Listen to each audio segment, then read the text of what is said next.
das sollten wir lassen. Das wäre mir jetzt echt zu billig. Weißt du, ich habe mir geschworen, nie wieder der Trostpreis für irgendjemanden zu sein.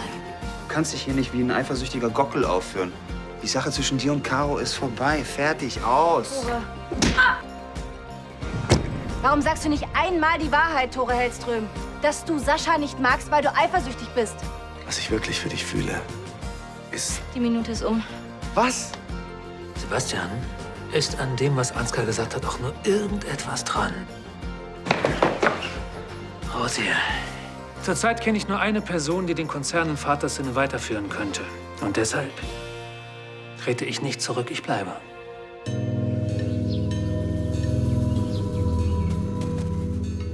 Du willst also nicht zurücktreten? Der Gedanke ist zwar irgendwie lässig, aber auch ziemlich unmöglich.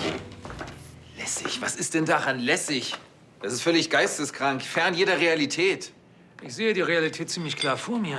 Und die besagt, dass im Moment niemand anderes dazu in der Lage ist, die Firma zu leiten. Du meinst, du vertraust hier niemandem gut genug. Ich vertraue dir, Tristan. Und ich kenne deine Stärken. Aber ich kenne auch deine Schwächen. Na schön. Dann spielen wir das Ganze doch mal bis zum Schluss durch. Morgen stellt Mertens dieses kleine Filmchen online. Dieses kleine Filmchen, auf dem deutlich zu sehen ist, wie du der Ministerin Geld gibst. Damit steht der Verdacht der Bestechung im Raum. So weit werde ich es gar nicht kommen lassen. So? Wie willst du denn verhindern, dass die Presse dem Verdacht nachgeht? Willst du behaupten, der Typ in dem Film sähe dir einfach ein bisschen ähnlich, oder was? Lasst ihr Hagen vielleicht mal ausreden? Ja, dass Lisbeth das gefällt, war ja abzusehen. Mir gefällt hier gar nichts im Moment, Ansgar. Aber es ist wahr, ja?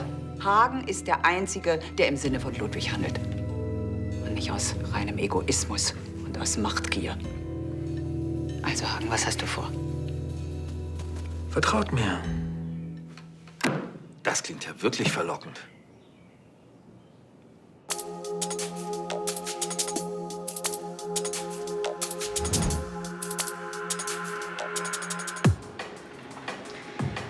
Moment, das habe ich noch nicht in den Bestand aufgenommen. Wenn das in den Fundus geht, ohne dass ich das aufgenommen habe, dann gibt es ein totales Chaos. Erwischt. Oh. Entschuldige, ich wusste nicht, dass du so schreckhaft bist. Sind das deine Ideen für die neue Kollektion? Ja, und die sind total beschissen. Genau wie deine Laune. Fotoauswahl. Für die Einladung. Ich habe schon eine grobe Vorauswahl getroffen. Guck mal. Muss es ausgerechnet jetzt sein? Erst willst du keinen Termin festlegen, jetzt willst du keine Fotos auswählen. Du weißt schon, dass ich nicht allein heirate, oder? Ja, ist ja gut, sag her.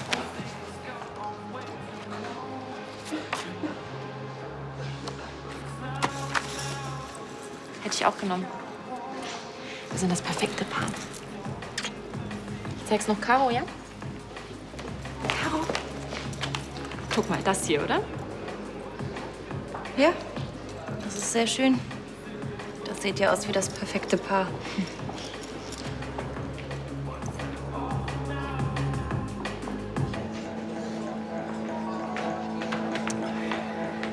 Hey, mit dir hätte ich heute gar nicht mehr gerechnet. Wieso?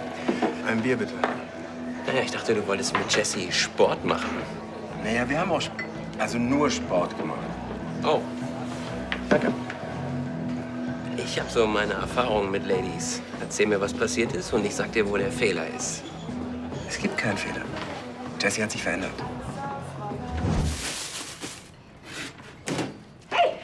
Du bist ja schon wieder da. Ich hab Nein gesagt. Echt? Ja. Das fühlt sich richtig gut an. Nicht billig. Nein. Weißt du, Ricky wollte mich und ich wollte ihn eigentlich auch. Aber dann habe ich darüber nachgedacht, was du gesagt hast, dass es mir wahrscheinlich doch was ausmacht und dass ich nicht einfach nur ein Trost für Ricky wegen Dana sein will. Also habe ich ihm gesagt, dass ich nie wieder für einen Mann die zweite Wahl sein will, sondern immer nur noch die erste.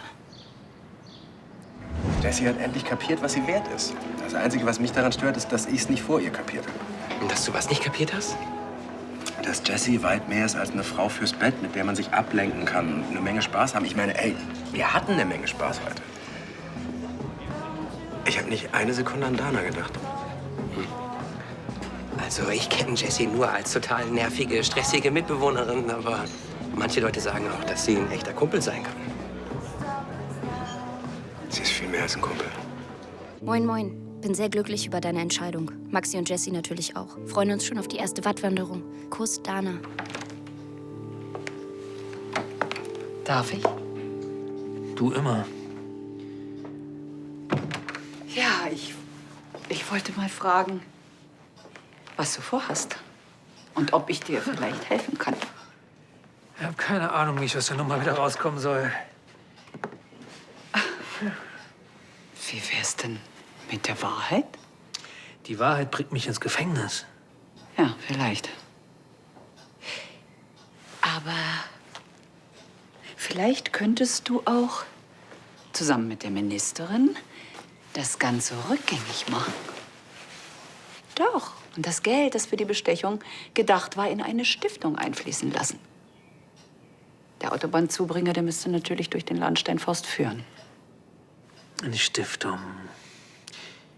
Eine Stiftung, die sich um die Arbeiterinnen und Arbeiter in unseren asiatischen Zulieferbetrieben kümmert. Ja. Damit lenken wir die Presse ab. Und wir signalisieren, dass wir zu unserem neuen Kurs stehen. Der Autobahnzubringer wäre natürlich ein Opfer, Der aber... Zubringer?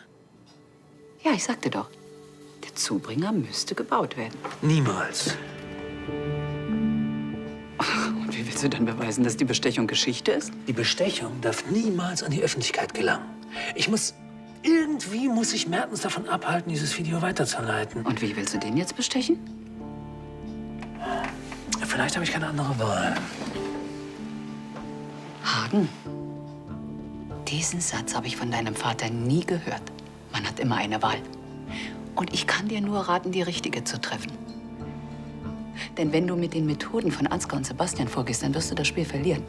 Denn in diesem Spiel sind die beiden besser als du, glaub mir. Abwarten.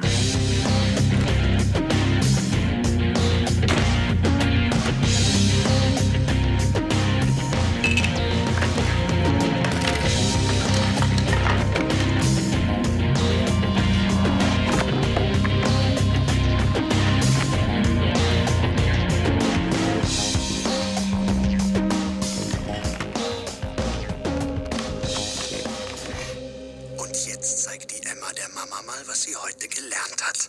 Ein Purzelbaum? Das ist ja toll.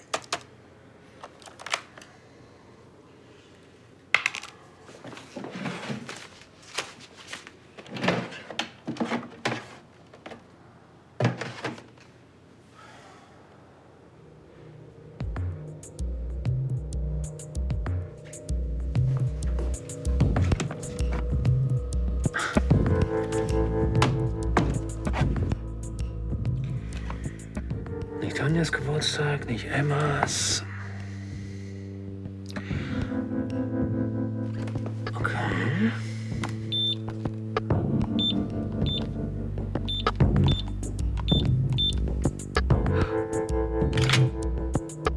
Vaters Geburtstag, no wonder. Schätze mal, das ist kein Purzelbaum.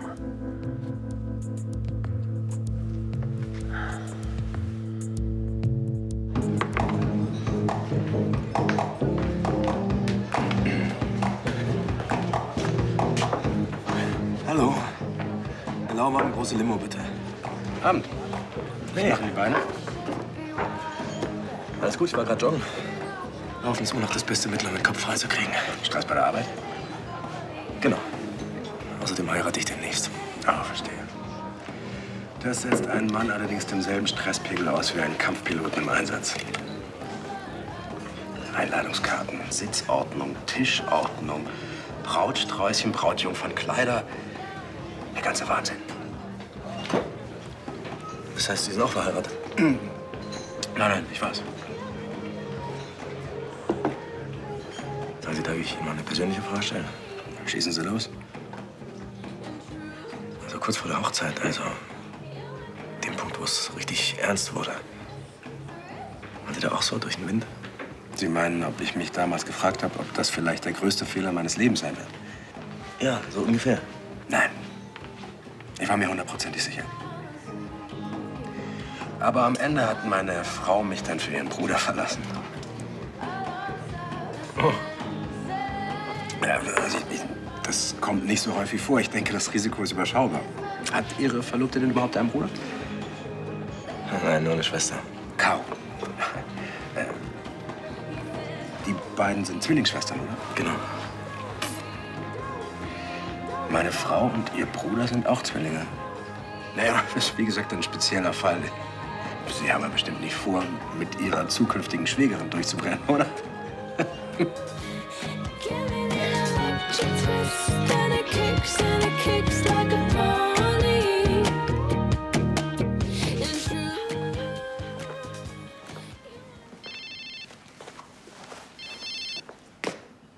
Ach, Dana.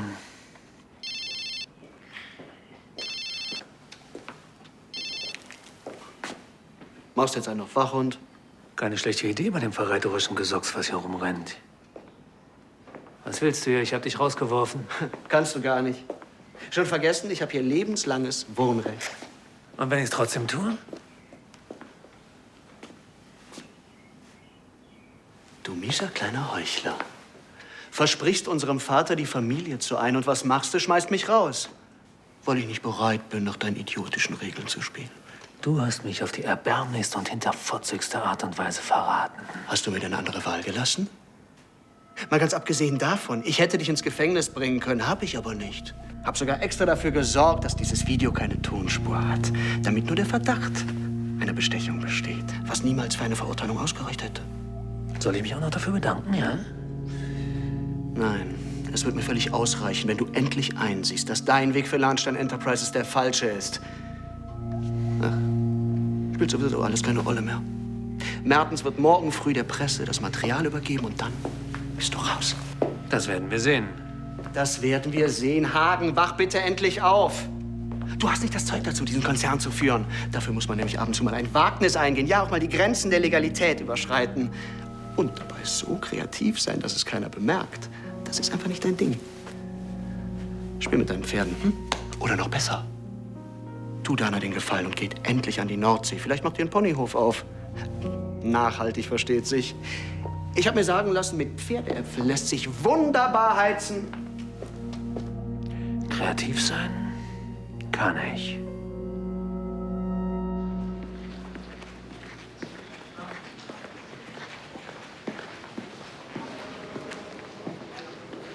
Ja, man kann ja auch von seinen Problemen davonlaufen. In letzter Zeit quatscht du ziemlich viel Müll. Deine große Liebe ist schon weg. Mit Caro, Weinprobe. Der Wein, scheiße, das habe ich völlig vergessen. Warum überrascht mich das jetzt nicht? Giselle, hey, ich bin sorry, das mit dem Wein, das habe ich völlig verratzt. Aber ich bin jetzt unterwegs, ja? Ach, ihr seid bei Caro? Ja, dann würde ich mit dazukommen, also wenn sie nichts dagegen hat. Na gut, bis gleich. Gut, dann komme ich auch mit. Vergiss es. Giselle hat mich schon eingeladen. Außerdem wäre ich mit Caro verabredet gewesen und ich lasse sie sicher nicht allein, wenn du für Giselle den glücklichen Verlobten spielst. Okay, ich habe Mist gebaut und muss mich dafür entschuldigen, aber ich weiß jetzt, wo ich hingehöre und das ist Giselle. Habe ich dein Wort drauf? Absolut. Ich war nur kurz neben der Spur. Kalte Füße gekriegt. Aber jetzt wieder alles im Lot. Und Caro geht's ja gut damit. Stimmt. Na also. Und genau damit hast du ein Problem. Kommst du?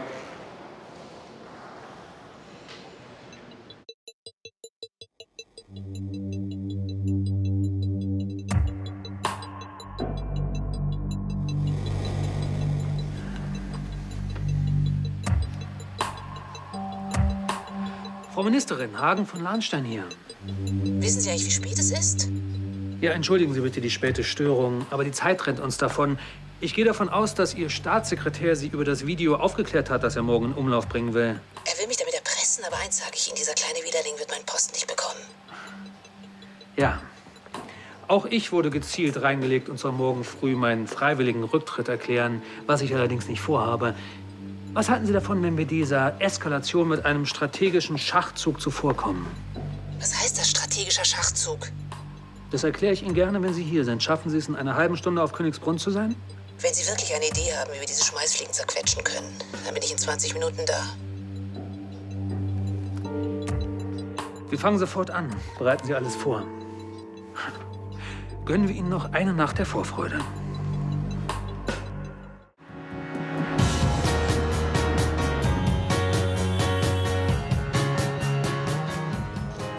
Sorry, wir machen Feierabend. Ich muss abkassieren. Hey! Was machst denn du hier? Ein auf einsamer Cowboy? Hi, Jessie. Was machst du hier?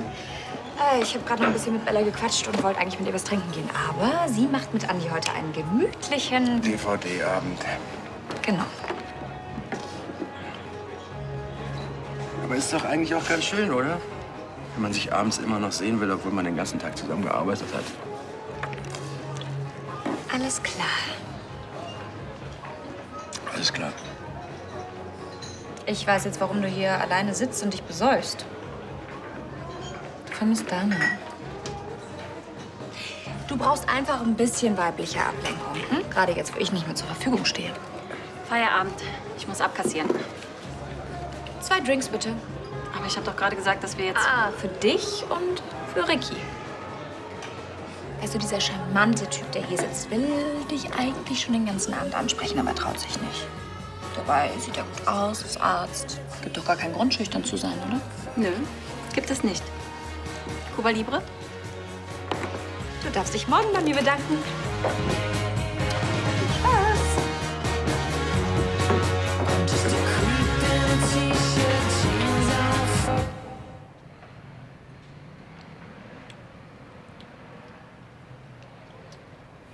Der ist es.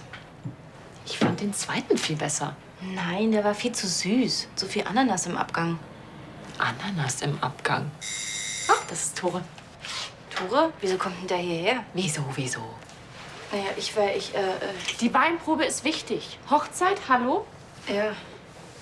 Oder macht es dir was aus? Nee. Hey, ist so schön, dass du noch gekommen bist. Hey, ist es okay, wenn ich auch mit dabei bin? Klar. Ist ja irgendwie auch dein Hochzeitswein. Ja, also wirklich, weil sonst kann ich auch wieder gehen. Ja, komm rein. Huch. Hey. Du bist ja auch da. Ist es ein Problem? Im Gegenteil, aber hört doch mal auf euch zu. Ups. Was ist denn jetzt los? Scheiße. Shit. Das ist ein Sicherheitsschloss der Widerstandsklasse RC4. Und das heißt? Dass ich eine ziemlich paranoide Großstadtbewohnerin bin und ich habe das extra einsetzen lassen. Oh, oh. Moment mal, soll das jetzt heißen, dass wir hier eingesperrt sind? Erstmal für einen Moment ja, aber ich bin Experte darin, die Sicherheitsklassen von Caro zu überbrücken. Gib mir mal kurz den Schlüssel.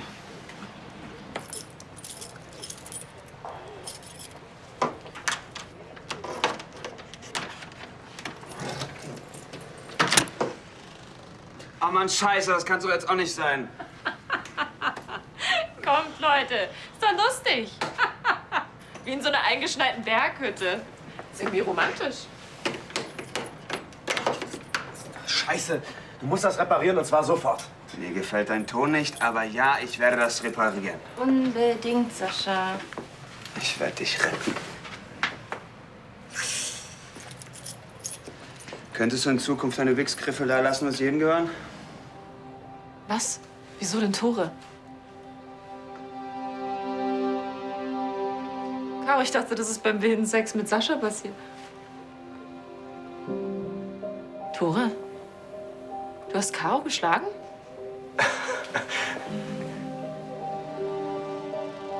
Ich habe das Gefühl, dass du mich verstehst, oder? Klar. Das ist doch verrückt, oder? Da kennt man jemanden schon so lange und dann passiert irgendwas und auf einmal sieht man den Menschen mit ganz anderen Augen. Auf einmal fallen einem Sachen an ihr auf, die man vorher noch nie so gesehen hat, die einem aber sehr gut gefallen. Ich habe immer nur diesen heißen Feger gesehen, mit dem man super viel Spaß haben konnte. Dabei ist mir völlig entgangen, dass dahinter eine kluge, sensible, verletzliche, wunderbare Frau steckt. Noch ist es ja nicht zu spät. Das ist schön, dass du das sagst. Aber warum habe ich das vorher nicht gesehen? Manchmal sieht man den Dschungel vor lauter Palmen nicht. Ja. Vielleicht liegt es aber auch daran, dass sie jetzt mit Dana an die Nordsee zieht und man Dinge immer wirklich erst zu spät erkennt. Ja, du arme Wurst. Ja. Was meinst du, genehmigen wir uns noch ein? Ich finde, wir haben jetzt genug geredet. Ja. Und du hast völlig recht, es ist spät und ich muss auch nach Hause. Schönen Abend.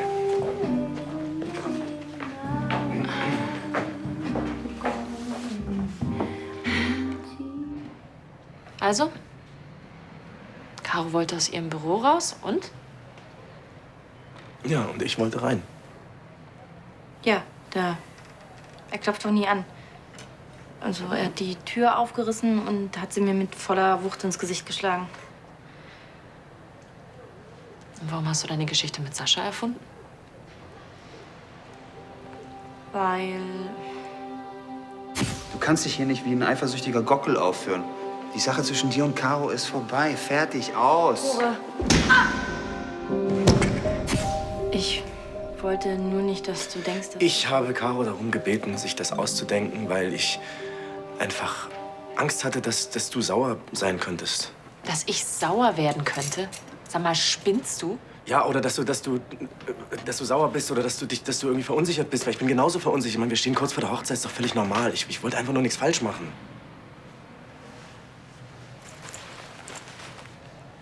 Du bist so süß. Du kannst doch gar nichts falsch machen. Aber von jetzt an keine Geheimnisse mehr. Klar? Versprochen. Will jemand Wein? Unbedingt.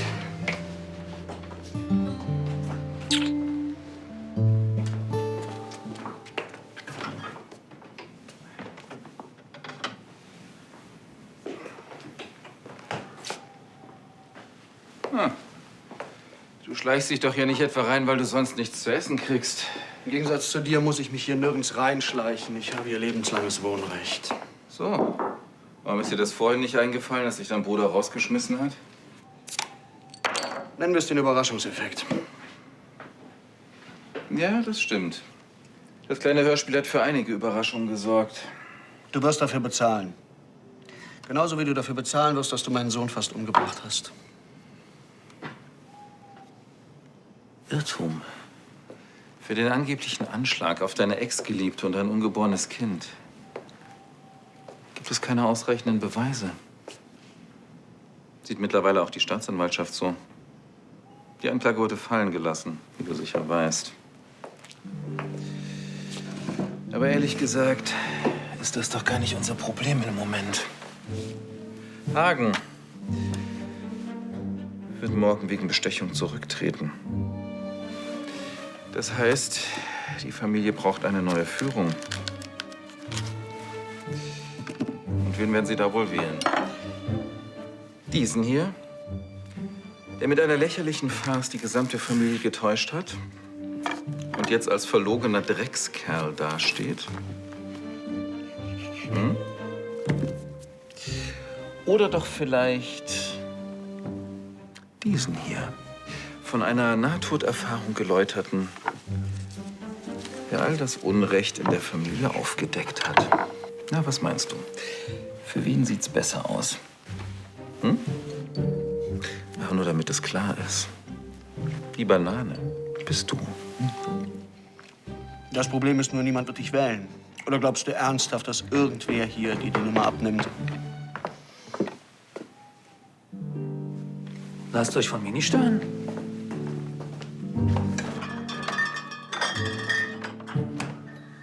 Na los, weiterspielen.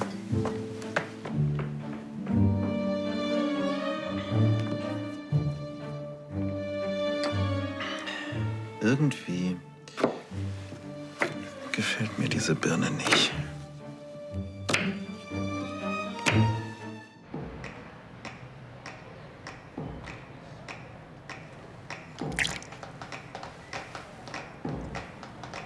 I must confess, when I wear this dress, I feel like dancing the whole night with you. Der ist es. Denselben hat Caro auch ausgewählt. Na gut, ihr habt mich überzeugt. Das ist doch scheiße. Jetzt lass doch mal gut sein. Komm lieber mal hierher und trink ein Glas Wein mit uns mit. Nö, der soll mal schön weiterarbeiten. Der ist überhaupt dran schuld, dass wir hier festsitzen. Festsitzen? Das hört sich ja so an, als wärst du schrecklich hier. Nein, ist doch nur, weil Caro auch gesagt hat, dass sie noch ein bisschen was zu tun hat. Ich bin sehr gerne hier. Ohne brauchbares Werkzeug komme ich hier sowieso nicht weiter. Hast du irgendwo einen Schraubenzieher? Klar, ein ganzes Set. Wo? Im Keller. Wir brauchen doch nur einen ganz normalen Vierkantstift. Hier muss es doch irgendwo sowas geben. Ja, ich habe noch Karotten hier. Wir können ja daraus was schnitzen. Wie gesagt, das ist ein Spezialschloss. Wir müssen doch irgendwas machen können, damit wir hier rauskommen. Morgen früh kommt Biggie zum Frühstück. Die hat bestimmt einen Zweitschlüssel dabei. Ich will aber nicht hier übernachten. Sag mal, was ist denn los mit dir? Setz dich! Man könnte ja meinen, du hältst es gar nicht aus hier mit uns. Quatsch. Jetzt entspann dich doch mal. Wir machen das Beste aus der Situation.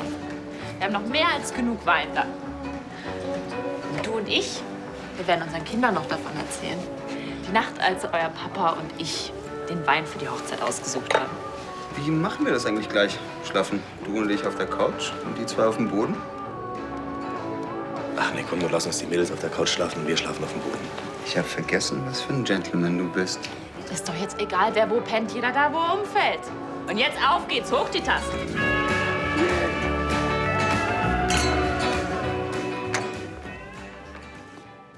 Dana. Ja, genau die bin ich. Die Frau, die du schon den ganzen Tag wegdrückst. Lassen Sie uns bitte kurz allein.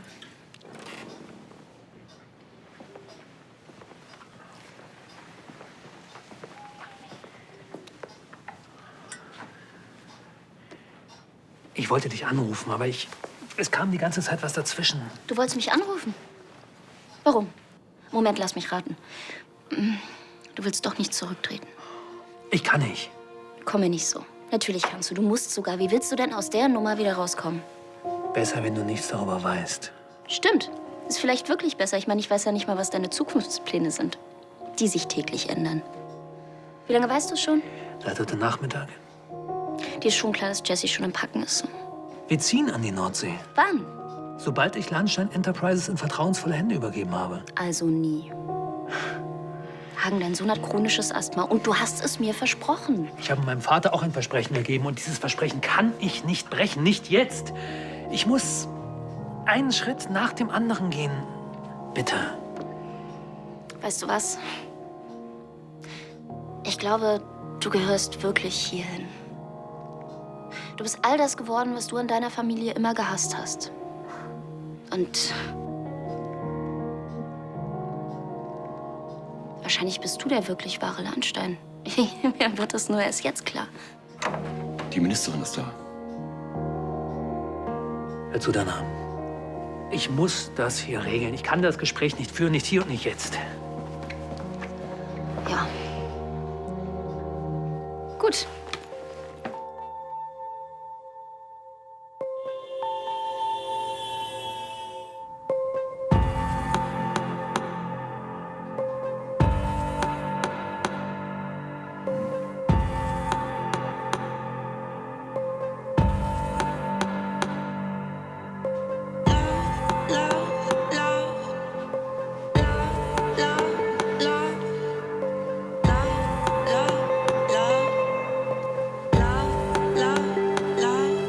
Your eyes change when they're looking at me.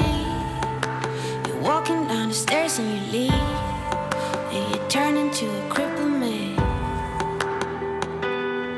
And my heart was ripped out and thrown on the floor. There's no pieces to pick up anymore. Thought you promised me the promised land. Hey, you promised me. Ich höre Probe. Didn't you promise me love, love, love, love, love, love, give me love. Ich bin gestolpert. Give me hope, Hab ich gemerkt. give me faith. Come on, love.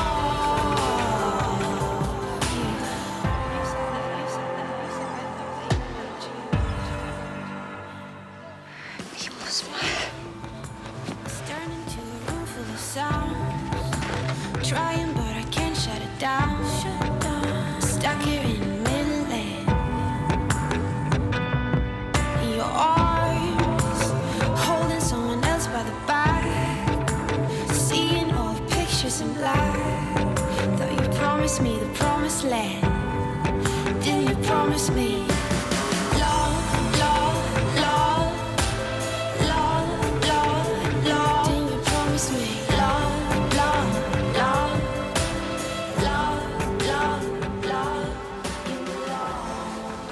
Morgen. Morgen. Hast du gut geschlafen? Ganz gut, ab jetzt schlafe ich immer auf dem Boden.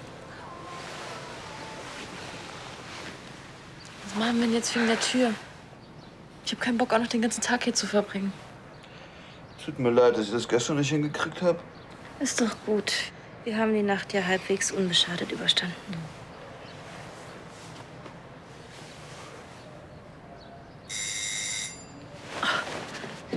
Hallo? Hallo, ich bin's, Biggie. Biggie, die schickt der Himmel. Hast du einen Zweitschlüssel dabei? Ja, hab ich. Wieso?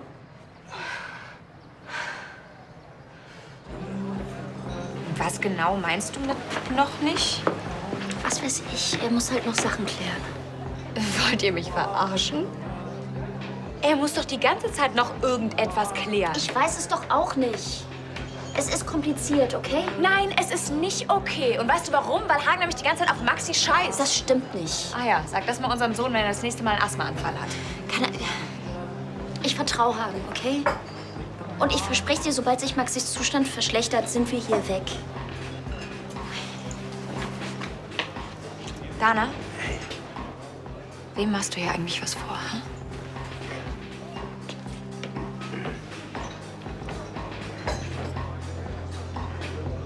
Hallo. Hallo. Hi. Kann ich einen Kaffee haben, bitte? Dein Deckel von gestern.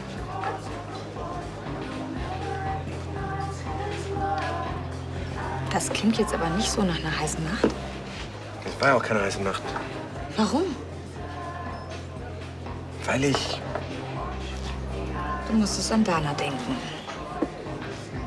Oh, Scheiße. Ich dachte, dass sich so ein kleiner Flirt vielleicht ein bisschen von ihr ablenkt. Wie wär's, wenn ich dich mal von Dana ablenke, hä? Sportprogramm? Keine schlechte Idee. Zumindest bin ich so sauer, dass ich dich locker abhängen würde. Das glaubst du doch selber nicht.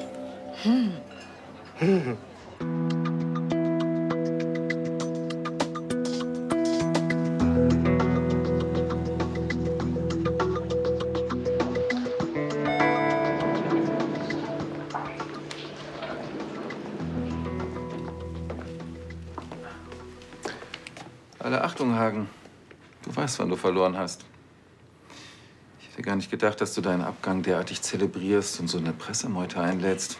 Ja, es gibt so einiges, was du nicht von mir gedacht hast. Warum hast du uns herbestellt?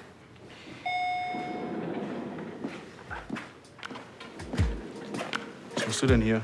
Ich dachte, du bereitest deine Pressekonferenz vor. Ja, das würde ich auch gerne, aber du hast mir das selbst herbestellt. Ich? Herr Mertens, entschuldigen Sie bitte den kleinen Trick, den ich angewandt habe, aber ich wusste, dass Sie einer Einladung meines Bruders auf jeden Fall folgen würden.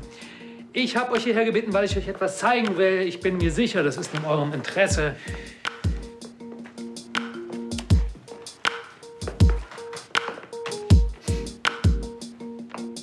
Frau Dr. Eschberger-Lüderich, ich bin froh, Sie als Schirmherrin für die Ludwig-von-Lahnstein-Stiftung gewinnen zu können. Bitte nehmen Sie diese Zahlung von meinem Privatkonto als Sprungbrett in eine bessere Zukunft. Graf Lahnstein, ich fühle mich geehrt, mit diesem Geld den Grundstein für die Ludwig-von-Lahnstein-Stiftung zu legen. Was verdammt nochmal ist das? Woher kommt dieses Material? Du hast mir gesagt, es ist in deinem Safe sicher. Ich habe keine Ahnung. Was willst du haben? Eine ganze Menge. Weißt du, ich habe mir sogar heute extra freigenommen, damit wir das alles planen können. Aber nur weil der feine Herr Graf irgendeinen Pups im Gehirn hat, muss sie natürlich gleich alles hinschmeißen. Dana will ihm noch mehr Zeit geben. Der Typ hatte doch wohl genug Zeit, oder Ja, nicht? manche Typen brauchen eben länger, um es zu kapieren. Und um was zu kapieren? Was Sie wirklich wollen. Der Surfer wartet auch nicht ewig. Welcher Surfer? Der an der Nordsee darauf wartet, dass ich in sein Leben trete? Und in diesem Moment wirst du mich und alle anderen hier einfach so vergessen. Was denn sonst?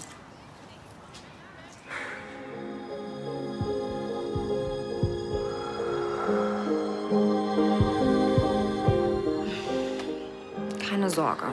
Wie sollte ich den besten Freund, den man sich wünschen kann, einfach so vergessen? Ich hatte diese Stiftung schon im Sinn, als ich wieder nach Hause zurückgekehrt bin. Aber dank Frau Dr. Eschberger-Löderich hat diese Idee nun auch Gestalt angenommen. Ich weiß, dass die Stiftung ganz im Sinne meines Vaters ist und ich werde Lahnstein Enterprises auch weiterhin in eine nachhaltige Zukunft führen. Wie kann man eigentlich so dämlich sein, die Tonspur von dieser Aufnahme zu löschen? Das lädt doch zu einer eigenen Nachvertonung geradezu ein. Ja, das war ein Fehler. Wer wird vor Ort überprüfen, ob die Stiftung auch ihr Wort hält? Bevor ich Ihnen diese Frage beantworte, möchte ich gerne meinen Bruder Sebastian und meinen Cousin Ansgar von Lahnstein zu mir bitten.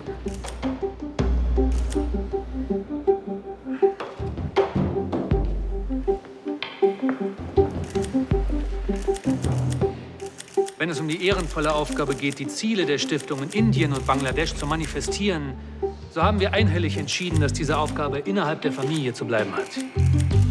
Und wer käme dafür besser in Frage als die beiden Menschen, die mir beigebracht haben, was es heißt, ein solches Familienunternehmen in eine nachhaltige Zukunft zu führen. Ansgar und Sebastian von Lahnstein haben sich dazu bereit erklärt, an Ort und Stelle zu überprüfen, dass die Ziele der Stiftung erreicht werden. Ein großes Opfer, wenn man bedenkt, dass sie dafür monatelang getrennt von ihren Familien in Indien und Bangladesch verbringen werden. Aber wenn es darum geht, Gutes zu tun, ist meiner Familie kein Opfer zu groß. Ich danke euch.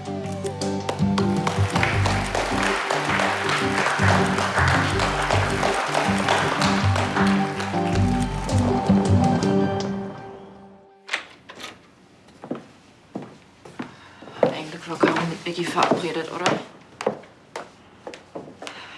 Es war ja schon ganz abenteuerlich, da festzusitzen. Aber ich hab dich schon lieber ganz für mich allein. Ich hab dich vermisst heute Nacht neben mir. Ist alles okay bei dir? Ja, ich muss erst mal wieder in die Gänge kommen. Entschuldige. Du hast vorhin gelogen. Du hast gar nicht gut geschlafen auf dem harten Boden.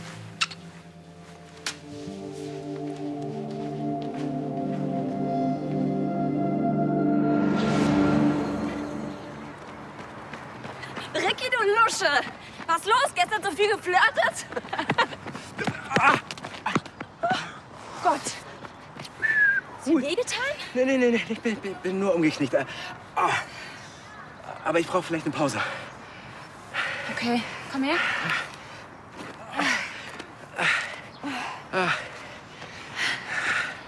Gib's zu. Du hast dich extra fallen lassen, weil es dir peinlich war, dass ich dich abgehängt habe. Jessie, man soll nicht von sich auf andere schließen. Ich erfinde hier keine kaputten Fahrstühle, nur damit man Zeit mit mir verbringt, ha? Oh, erinnere mich doch nicht daran. Peinlich, was ich mir alles habe einfallen lassen, nur um in deiner Nähe zu sein. Ich fand's eigentlich eher süß. Von wegen. Du hast mich doch deswegen die ganze Zeit zusammengeschissen. Weil ich bescheuert war. Ja? Ja. Stattdessen hätte ich mich freuen sollen, dass so eine tolle Frau ein derartiges Theater veranstaltet, nur für mich. Aber du hattest nur Augen für Dana. Kannst du jetzt mal bitte mit diesem Dana-Quatsch aufhören?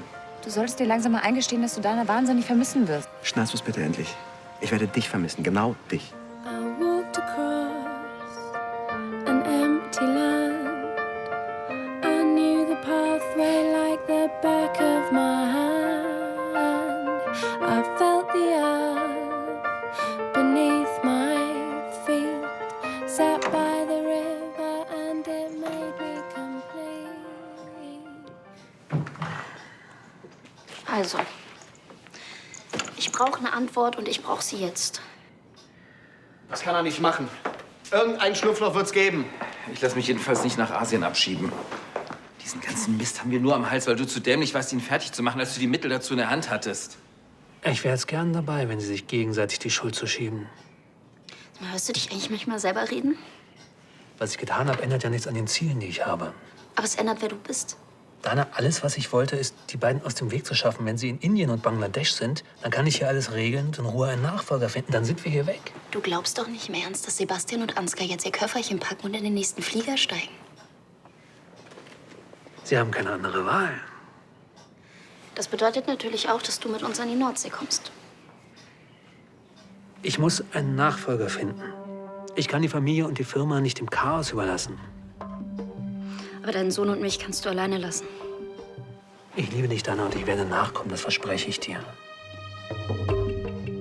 Eine verdammte Scheiße. Jetzt krieg dich ein. Es gibt einen Weg. Ach ja, welchen denn? Wir arbeiten zusammen. Ja, genau. Oh mein Gott. Du meinst das ernst? Ja, natürlich meine ich das ernst. Wenn wir nicht zusammenarbeiten, haben wir im Moment keine Chance gegen ihn. Wir tun uns zusammen. So lange, bis er abdankt. Früher oder später finden wir eine Schwachstelle und bis dahin sind wir ein Team.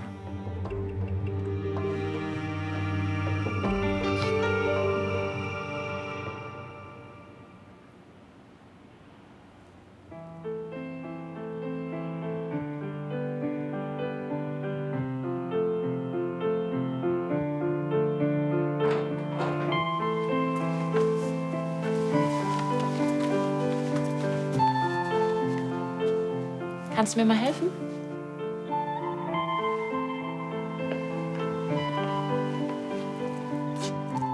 Kennst du die noch? Das war dein erstes Geschenk für mich in New York. Ich habe vorhin noch gedacht, wie blind ich damals war. Ich habe nicht kapiert, dass wir zusammengehören. Aber jetzt, wenn ich dich ansehe, ich liebe dich so sehr, es ist kaum auszuhalten. Ich werde dir bei unserer Hochzeit tragen. Ist doch ein schönes Symbol, oder?